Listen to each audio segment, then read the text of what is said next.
Alright, we're flying home today. Look at all the people on my flight. A whopping 5 of us. Daze with Jordan the Lion begins now. It was a great trip. I think my grandpa probably had more fun on this trip with me than probably ever. I had a great time visiting everyone too.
I wish I were in this class.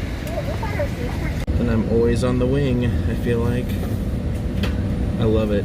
We're on the wing again. They royally screwed up my whole flight here, so let's see if they do better on this one.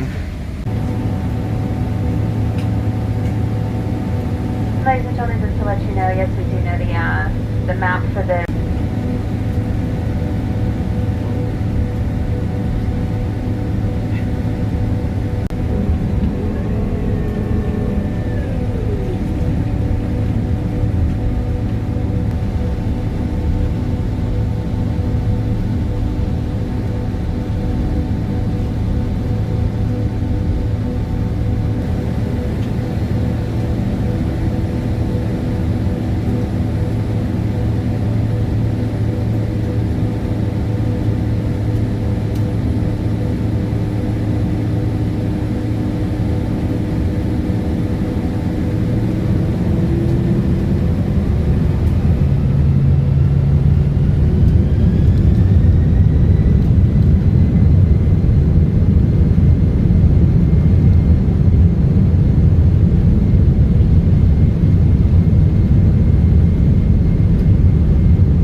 Do you want to say thank you to your Uncle Tim for getting that for you?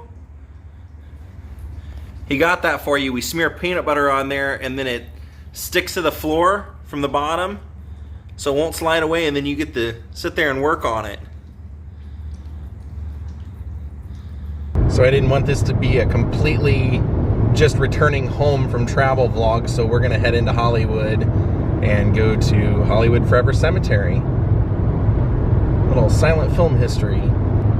See the Capitol Records Tower over there to the right? Do I miss Hollywood? Not a bit, to be honest with you.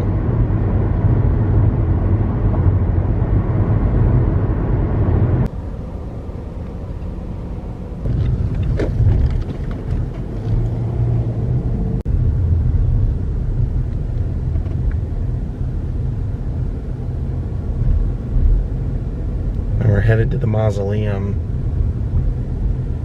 Today, who we're here to visit is the beautiful Renee Adoree, silent film queen, and to me, probably the most beautiful silent film actress there was.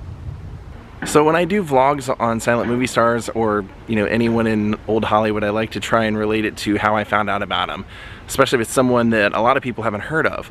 So Renee Adoree, how I found out about her is actually me being unemployed, spending time back in the early 2000s going to the Hollywood Public Library and applying for jobs online before I had home internet, if you can remember those days. And they let you rent a lot of movies there, you know, just like you would a book. And I started renting things, started renting books and movies. And during reading one of the books, they started talking about a silent film star named John Gilbert, who had had his career destroyed by Louis B. Mayer. And then I went into reading about him, and of course reading about him, I wanted to see some of his movies. And when I saw one of his biggest movies, The Big Parade, starring John Gilbert and the beautiful Renee Adoree, I immediately became a fan of Renee Adoree. And like I said, I think she's probably the most beautiful of all the silent film stars. So let's go visit her grave. Definitely have some interesting headstones here, like this one where the hands are holding the picture. And I like this one over here as well, with the tree. So in order to find Renee, we actually go right in the front entrance of this mausoleum, and she's right there. I actually stumbled upon it one time when I was here.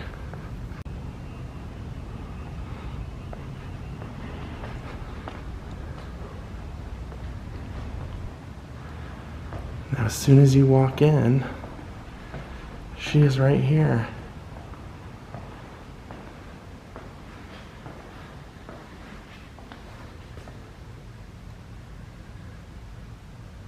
If you can do the math, you see that she did not live a very long life at all. A mere 35 years. So this time I brought some flowers to put in here. Extra special one today. And I'm going to go ahead and leave this picture of her here, so those who come by will know she's worth looking into if they've never heard of her. I've had this for probably 15 years. There, I think that's more fitting. What do you guys think? Now, her professional name was Renee Adoree, but her real name was Jean de la Fonte. And Jean was a natural-born performer. Her parents were circus performers, so they included her in the act as early as 5 years old. She would spend her teens studying and touring all over Europe and all over Russia and Australia. She made her name as a dancer, and she also was a acrobat. She could ride bareback horses standing up. Really fantastic performer. And word is that she was performing with a troupe when World War I broke out. So she fled to London. She was recognized in London by her ability, and she was asked to come to America.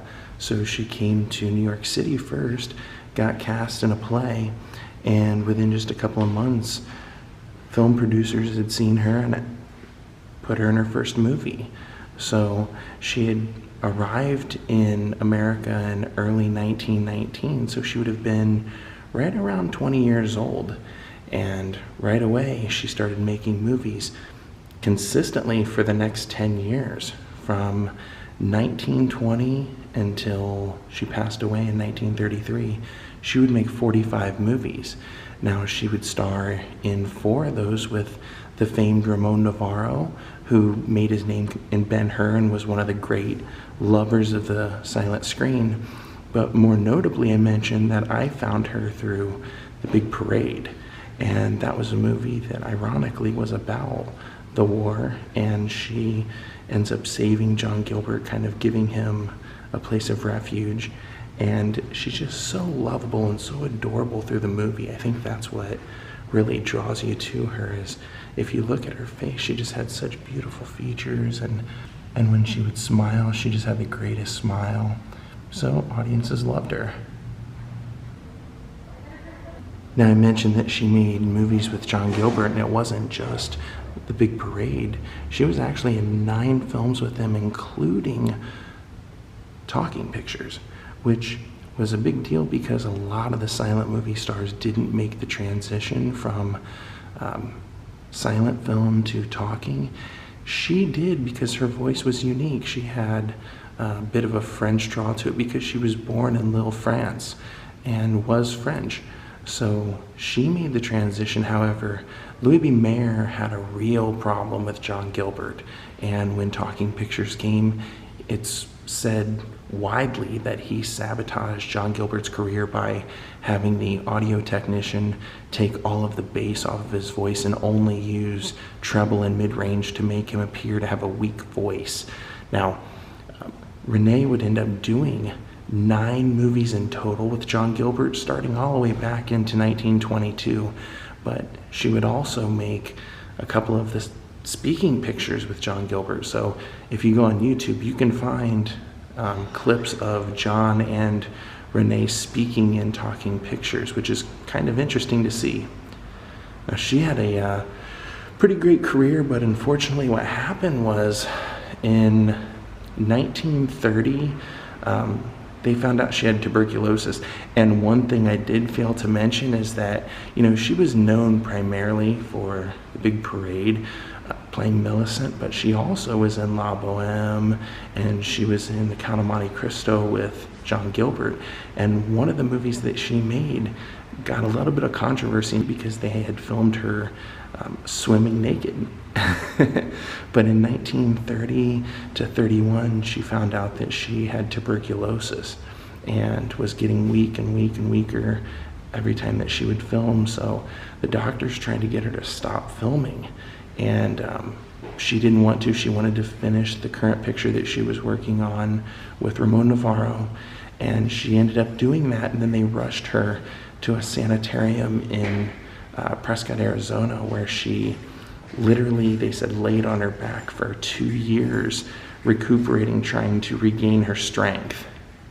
So can you imagine being all but 32 years old and maybe the height of your career? You've made 45 pictures, you know, you've been married twice, and now you're almost forgotten about in a sanitarium. And that was, sadly, that's what they did back then to superstars, people that had developed injuries and maybe developed an attachment or dependence upon barbiturates or painkillers or things like that, or people that had any kind of illness.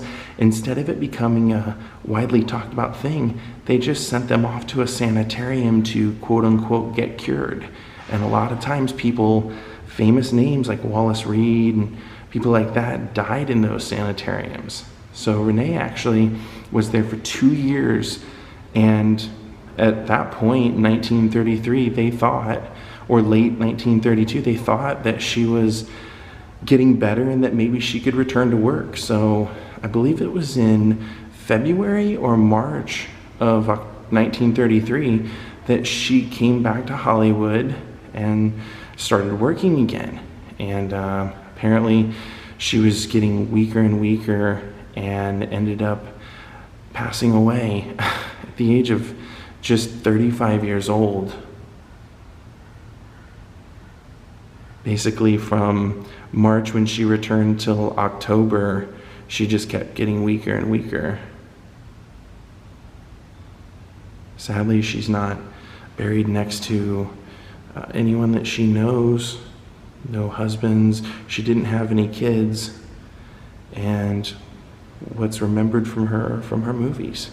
Now, she is buried next to Andreas Dippel, who was a famous Metropolitan Opera star, as you can see here.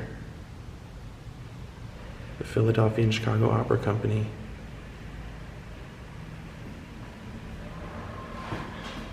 And John Gilbert didn't live a long life himself either, so both stars of this Great movie, The Big Parade. If you've never seen it, it's definitely worth seeing. It's considered a silent movie masterpiece. I would recommend seeing it. It's definitely what made me a fan of both actors.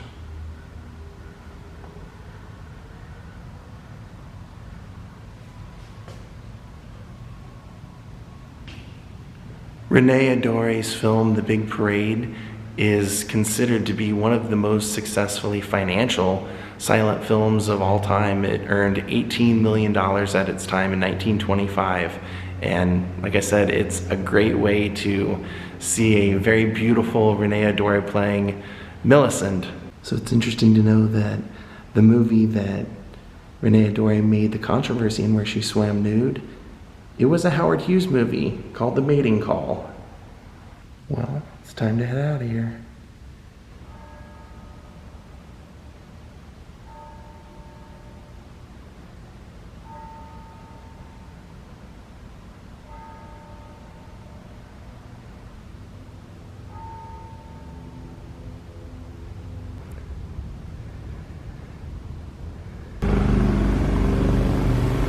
Oh look, the peacock. So long, Hollywood forever. I'm not okay. Sorry to hear that.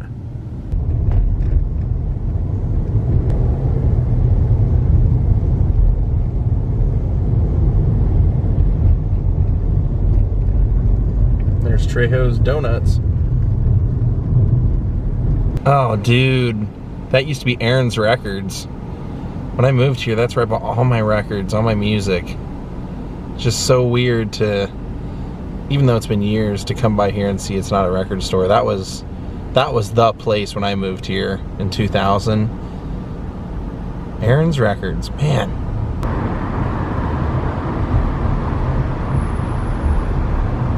Here's the famous Hollywood High School mural.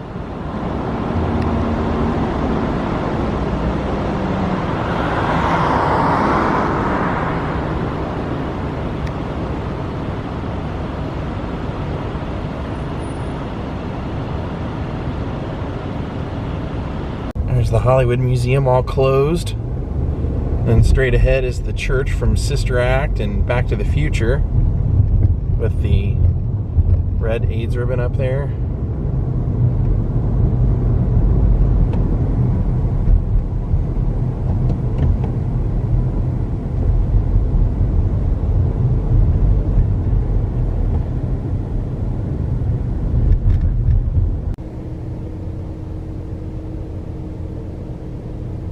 Alright, my friends, we're going to call it a day. I hope you enjoyed our flight back, and I hope you enjoyed our trip out to Hollywood Forever to pay our respects to Renee Adoree.